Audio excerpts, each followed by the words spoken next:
നമസ്കാരം. Road to job YouTube ചാനലിലേക്ക് വീണ്ടും സ്വാഗതം.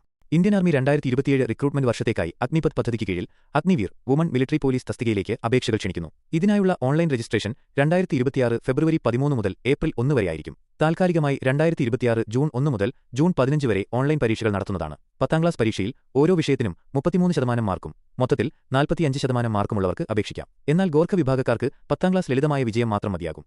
അപേക്ഷകർ 17 മുതൽ 22 വയസ്സ് വരെ പ്രായമുള്ളവരായിരിക്കണം. അതായത് 2005 ജൂലൈ 1 മുതൽ 2009 ജൂലൈ 1 വരെ ജനിച്ചവരായിരിക്കണം. എന്നാൽ വിധവകൾക്ക് 30 വയസ്സ് വരെ ഇളവ് ലഭിക്കും. ഉദ്യോഗാർത്ഥികൾക്ക് കുറഞ്ഞത് 162 സെന്റിമീറ്റർ ഉയരവും 5 സെന്റിമീറ്റർ നെഞ്ചളവ് വികസിപ്പിക്കാനുള്ള ശേഷിയും ഉണ്ടായിരിക്കണം. ഉയരത്തിന്റെ കാര്യത്തിൽ നിശ്ചിത മേഖലയിലുള്ളവർക്ക് 4 സെന്റിമീറ്റർ ഇളവ് ലഭിക്കുന്നതാണ്. തെരഞ്ഞെടുപ്പ് പ്രക്രിയയിൽ 1ാം ഘട്ടമായി ഒബ്ജക്റ്റീവ് മാതൃകയിലുള്ള ഓൺലൈൻ കോമൺ എൻട്രൻസ് പരീക്ഷയും 2ാം ഘട്ടമായി ശാരീരിക ക്ഷമതാ പരിശോധനയും മെഡിക്കൽ ടെസ്റ്റും ഉൾപ്പെടുന്ന റിക്രൂട്ട്മെന്റ് റാലിയും ഉണ്ടായിരിക്കും. ശാരീരിക ക്ഷമതാ പരീക്ഷയിൽ 1.6 കിലോമീറ്റർ ഓട്ടം, 7 അടി കുഴി ചാടുക, സിക്സ് ആക് ബാലൻസ്, 1 മുതൽ 5 വരെ പുൾ അപ്സ് എന്നിവ ഉൾപ്പെടുന്നു. തിരഞ്ഞെടുക്കപ്പെടുന്നവർക്ക് 1ാം വർഷം 30,000 രൂപയും 4ാം വർഷം 40,000 രൂപയും പ്രതിമാസ ശമ്പളം ലഭിക്കും. കൂടാതെ സേവന കാലാവധിക്ക് ശേഷം ഏകദേശം 10.04 ലക്ഷം രൂപ സേവാനിധിയായും 48 ലക്ഷം രൂപയുടെ ഇൻഷുറൻസ് പരിരക്ഷയും ലഭിക്കുന്നതാണ്. അപേക്ഷകർ അവിവാഹിതരായ വനിതകളായിരിക്കണം. കൂടുതൽ വിവരങ്ങൾക്കായി joinindianarmy.naik.in ലേക്കുള്ള ലിങ്ക് എന്ന ഔദ്യോഗിക വെബ്സൈറ്റ് സന്ദർശിക്കുക.